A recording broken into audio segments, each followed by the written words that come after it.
기도하시겠습니다. 하나님 아버지, 삶의 어려운 상황 가운데에서 세상과 타협하지 않고 내게 임한 하나님의 말씀에 순종하며 거룩함을 지켜나가기 원합니다. 힘들더라도 말씀에 순종하여 하나님께서 나와 함께 하시며 나를 구원하시는 것을 경험하게 하소서. 하나님께서 내 입에 두신 약속의 말씀을 깨닫게 하셔서 저와 제 가정과 이웃과 나라를 구원하는 사명을 감당하게 하옵소서. 오늘도 말씀하소서. 듣겠습니다. 예수님의 이름으로 기도합니다. 아멘. 성경 말씀 예레미야 1장 1절부터 10절까지 말씀입니다.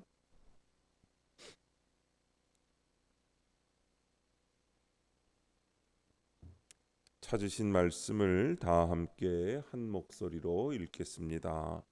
베냐민 땅 아나돗의 제사장들 중 힐기야의 아들 예레미야의 말이라. 아몬의 아들 유다 왕 요시야가 다스린 지 13년에 여호와의 말씀이 예레미야에게 임하였고, 요시야의 아들 유다의 왕 여호야김 시대부터 요시야의 아들 유다의 왕 시드기야의 11년 말까지 곧 5월에 예루살렘이 사로잡혀 가기까지 임하니라. 여호와의 말씀이 내게 임하니라. 이르되 내가 너를 모태에 짓기 전에 너를 알았고 내가 배에서 나오기 전에 너를 성별하였고 너를 여러 나라의 선지자로 세웠노라 하시기로, 내가 이르되 슬프도소이다. 주 여호와여 보소서. 나는 아이라 말할 줄을 알지 못하나이다 하니, 여호와께서 내게 이르시되 너는 아이라 말하지 말고 내가 너를 누구에게 보내든지 너는 가며 내가 네게 무엇을 명령하든지 너는 말할지니라. 너는 그들 때문에 두려워하지 말라. 내가 너와 함께하여 너를 구원하리라. 나 여호와의 말이니라 하시고, 여호와께서 그의 손을 내밀어 내 입에 대시며 여호와께서 내게 이르시되 보라, 내가 내 말을 내 입에 두었노라. 보라, 내가 오늘 너를 여러 나라와 여러 왕국 위에 세워 네가 그것들을 뽑고 파괴하며 파멸하고 넘어뜨리며 건설하고 심게 하였느니라 하시니라. 아멘. 말씀이 내게 임하니라 라는 제목으로 하나님의 말씀의 은혜를 함께 나누겠습니다. 본문 요약입니다. 유대 왕 요시야 13년에 힐기야의 아들 예레미야에게 여호와의 말씀이 임합니다. 하나님이 그를 모태에 짓기 전에 알았고 성별하여 여러 나라의 선지자로 세우셨다고 합니다. 그리고 두려워하는 그에게 구원의 약속과 전해야 할 말씀을 주시면서 심판과 회복의 사명을 맡기십니다. 첫 번째, 힐기야의 아들 예레미야 1절부터 3절입니다. 베냐민 땅의 초라한 마을 아나돗에는 아비아달의 후손인 제사장들이 살고 있었습니다. 아비아달은 다윗 왕 때 사독과 함께 대제사장으로 임명되었지만 다윗의 후계자로 아도니아를 지지하여 솔로몬 왕에게 파면당하고 아나돗으로 쫓겨납니다. 유다가 몰락하던 때에 여호와의 말씀이 몰락한 제사장 가문의 후손 예레미야에게 임합니다. 이처럼 내 주변 상황이 암울할지라도 내게 말씀이 임하면 그때부터 새로운 사명의 삶이 시작됩니다. 적용 질문입니다. 나는 지금 어떤 상황에 있습니까? 그 가운데 여호와의 말씀이 내게 임하는 것이 진정한 회복과 소망임을 믿습니까? 내 인생에 풀리지 않는 문제가 있을 때 가장 필요한 것은 그 무엇도 아닌 주님의 말씀입니다. 길이요 진리요 생명이신 주의 말씀이 내게 임하면 말씀이 권능되어 삶의 문제가 해결되는 은혜를 입습니다. 삶 가운데서 내게 임한 하나님의 말씀에 순종하며 거룩함을 지키면 고난이 닥쳐와도 두려워하지 않을 수 있습니다. 매일매일 말씀으로 자신을 비추어 보면서 자신에게 일어난 사건을 해석하며 거룩함을 이루어 가는 것입니다. 처음에는 너무 많은 죄 때문에 좌절감이 들 수도 있습니다. 그러나 죄가 많을수록 용서받을 것도 많기 때문에 한이 없는 주님의 은혜를 크게 깨달을 수 있습니다. 고난 중에 내게 임한 말씀으로 죄를 보고 회개하다가 보면 거룩함을 이루어 가게 되고, 죄책감에서 자유하게 되는 것입니다. 그러다 보면 그 고난을 통하여 이루시려는 하나님의 계획, 영혼 구원이 있다는 것을 알게 됩니다. 그러므로 고난 가운데 여호와의 말씀이 내게 임하는 것이 진정한 회복과 소망입니다. 두 번째, 너를 선지자로 세웠노라. 4절부터 8절입니다. 하나님은 예레미야가 태어나기 전부터 그를 아시고 성별하여 열방의 선지자로 세우셨습니다. 그런데 예레미야가 자신은 말할 줄 모른다며 슬퍼합니다. 이런 예레미야에게 하나님은 절대 순종을 원하십니다. 모든 성도는 하나님이 복음을 위해 세우신 선지자입니다.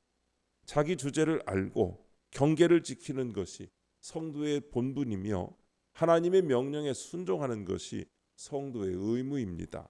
힘들지만 순종할 때 하나님이 나와 함께하여 나를 구원하시는 것을 경험하게 됩니다. 적용 질문입니다. 오늘 내가 순종해야 할 명령은 무엇입니까? 어떤 이유로 소명을 거부하고 있습니까? 예레미야를 하나님께서 열방의 선지자로 세우셨지만 처음부터 순종하지는 못하고 말할 줄 모른다며 주저합니다. 그리고 힘들지만 결국 소명에 순종하게 됩니다.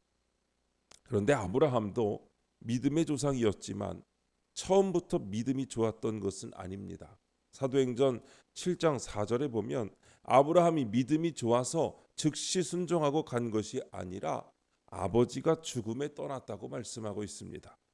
아브라함도 하나님의 명령에 순종하는 것을 연기하다가 아버지의 죽음이라는 환난이 오니까 떠난 것입니다. 처음부터 의인이었던 사람은 아무도 없습니다. 우리는 우리의 현재가 온전함에 이른 완성의 상태가 아니라 양육과 훈련 과정에 있다는 사실을 기억해야 합니다. 소명을 거부하지 않고 힘들지만 순종할 때 하나님께서 나와 함께 하시며 나를 구원하시는 것을 경험하게 되는 것입니다. 세 번째, 심판과 회복의 사명 9절 10절입니다. 하나님이 예레미야를 격려하시며 그에게 손을 내밀어 그의 입에 대시고 내가 내 말을 내 입에 두었다고 하십니다.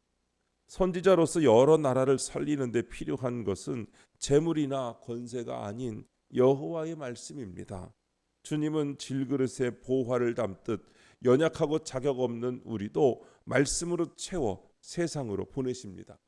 내게 말씀을 듣게 하신 뜻은 나 혼자만 잘 살게 하시려는 것이 아니라 가정과 이웃과 나라를 회복하시기 위함입니다.